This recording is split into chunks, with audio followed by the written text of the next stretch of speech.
కొద్ది రోజులుగా కూల్గా ఉన్న ఒంగోలు పాలిటిక్స్ మళ్లీ హీట్ను పెంచుతోంది. వైసీపీ నుండి 20 మంది కార్పొరేటర్లు జనసేనలో జాయిన్ కావడంతో ఇప్పుడు ఒంగోలు మున్సిపల్ కార్పొరేషన్ రాజకీయ ముఖచిత్రం మారిపోనుంది. ఇటీవల ఒంగోలు కార్పొరేషన్ కౌన్సిల్లో టీడీపీ పట్టు పెంచుకుని మేయర్ను పార్టీలోకి చేర్చుకుంది. ఇప్పుడు ఆ మేయర్ పీఠాన్ని జనసేన ఖాతాలో వేయడానికి మాజీ మంత్రి బాలినేని పావులు కదుపుతున్నారట.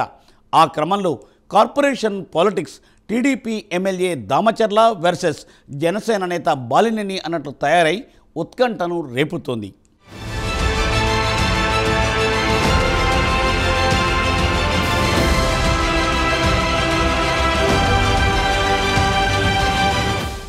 మాజీ మంత్రి బాలినేని శ్రీనివాసరెడ్డి మాజీ సీఎం వైఎస్ కుటుంబ అండదండలతో ఒంగోలు నుంచి రాష్ట్ర స్థాయి నేతగా ఎదిగారు. ఉమ్మడి ఆంధ్రప్రదేశ్లో వైఎస్ క్యాబినెట్లో ఒకసారి, తర్వాత జగన్ క్యాబినెట్లోనూ మంత్రిగా పనిచేశారు. వైఎస్ కుటుంబంతో బంధుత్వం ఉన్న బాలినేని వైసీపీకి రాజీనామా చేసి జనసేనలో జాయిన్ అవ్వడం వైసీపీకి పెద్ద షాకే అని చెప్పాలి. ప్రకాశం జిల్లాలోని అన్ని నియోజకవర్గాలలో తనకంటూ గుర్తింపుతో పాటు ఓ వర్గం మెయింటైన్ చేసే సత్తా బాలినేనికి ఉంది.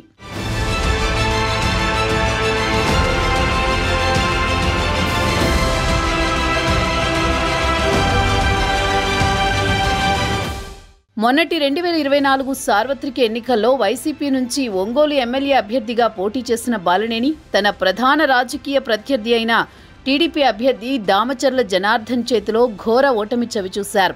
ఎన్నికల తర్వాత కొద్ది రోజులకు బాలినేని జనసేన గూటికి చేరారు.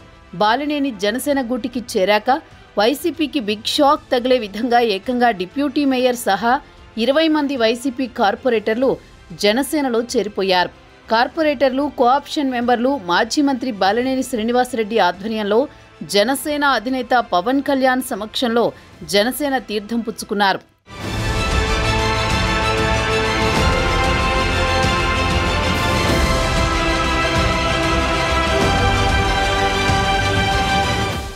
ఆ చేరికలతో ఒంగోలులో జనసేన పార్టీని బలోపేతం చేయడంపై బాలినేని ఫోకస్ పెట్టినట్టు సిగ్నల్ ఇచ్చారు. ఆ క్రమంలోనే వైసీపీలో అసంతృప్తితో ఉన్న నేతలను బాలినేని శ్రీనివాసరెడ్డి జనసేన వైపు ఆకర్షిస్తున్నట్లు తెలుస్తోంది. ప్రకాశం జిల్లాలో జనసేన బలోపేతంపై దృష్టి సారించిన బాలినేని ఆ ఆపరేషన్కు ఒంగోలు నుంచే శ్రీకారం చుట్టారు. ఒంగోలు కార్పొరేషన్లో మొత్తం 50 డివిజన్లున్నాయి. నగరపాలక సంస్థ ఎన్నికల్లో వైసీపీ నుంచి 41 మంది కార్పొరేటర్లు గెలిచారు. ఆ తర్వాత ఇండిపెండెంట్లుగా గెలిచిన 2 వైసీపీలో చేరిపోయారు. దీంతో వైసీపీ బలం 43కు చేరింది. అప్పట్లో వైసీపీ తరపున మేయర్గా గంగాడ సుజాతను ఎన్నుకున్నారు.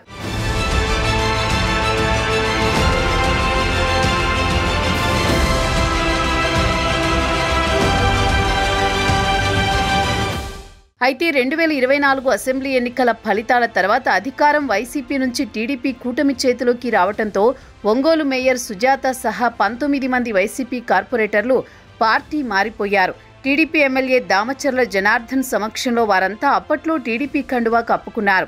మిగిలిన వైసీపీ కార్పొరేటర్లలో తాజాగా డిప్యూటీ మేయర్ మాధవ్ సహా 20 మంది కార్పొరేటర్లు జనసేన గూటికి చేరారు. దాంతో ఒంగోలు కార్పొరేషన్లో వైసీపీకి 4 కార్పొరేటర్లు మాత్రమే మిగిలారు.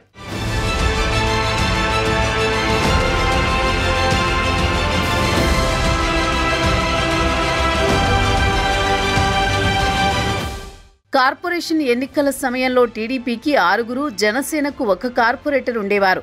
పార్టీ మార్పుల తర్వాత టీడీపీకి ఉన్న కార్పొరేటర్ల బలం 25కి చేరింది. అలాగే జనసేన బలం 21కి పెరిగింది. వైసీపీకి 4 సభ్యులు మిగిలారు. దాంతో ఒంగోలు కార్పొరేషన్పై టీడీపీ కూటమి పట్టు సాధించింది. బాలినేని ఒంగోలులో అసలు గేమ్ ఇప్పుడు స్టార్ట్ చేశారట. బాలినేని జనసేనలో జాయిన్ అయిన కొద్ది రోజులు కామ్గా ఉండి ఏకంగా 20 మంది కార్పొరేటర్లను జనసేనలో జాయిన్ చేయించి కలకలం రేపారు.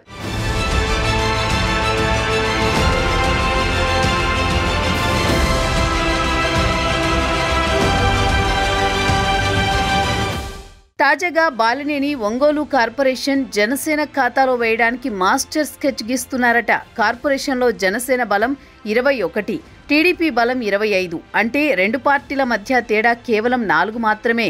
జనసేన, టీడీపీ కూటమి పార్టీలైనప్పటికీ ఒంగోలులో మాత్రం ఆ మిత్రబంధం కనిపించదు.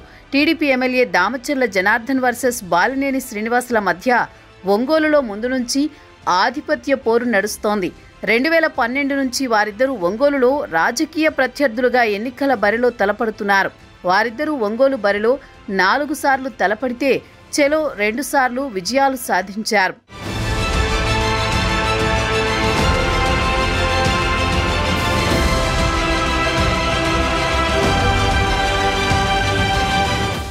ఆ క్రమంలో బాలినేని దామచర్ల మధ్య పచ్చగడ్డి వేస్తే భగ్గుమనే పరిస్థితులున్నాయి. ఈ నేపథ్యంలో బాలినేని సైలెంట్గా ఒంగోలు కార్పొరేషన్ కైవసం చేసుకోవడానికి ప్లాన్ రెడీ చేశారట.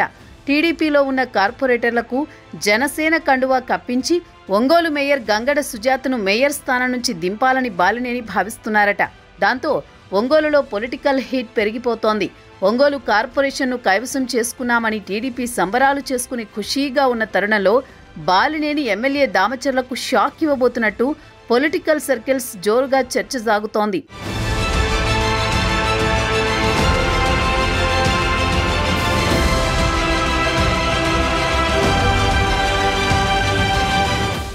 వైసీపీలో మిగిలిన 4 కార్పొరేటర్లను బాలినేని వర్గం జనసేనలో చేర్చుకున్నా టీడీపీలో చేరిన కొంతమంది కార్పొరేటర్లకు బాలినేని గాలం వేసినా ఒంగోలు కార్పొరేషన్ జనసేన ఖాతాలోకి వెళ్లడం ఖాయంగా కనిపిస్తోంది. మొత్తానికి జనసేనకు మొదటి మేయర్ని ఒంగోలు నుంచి ఇవ్వాలని బాలినేని పట్టుదలతో ఉన్నారట. చూడాలి ఆయన వ్యూహాలు ఎంతవరకు ఫలిస్తాయో.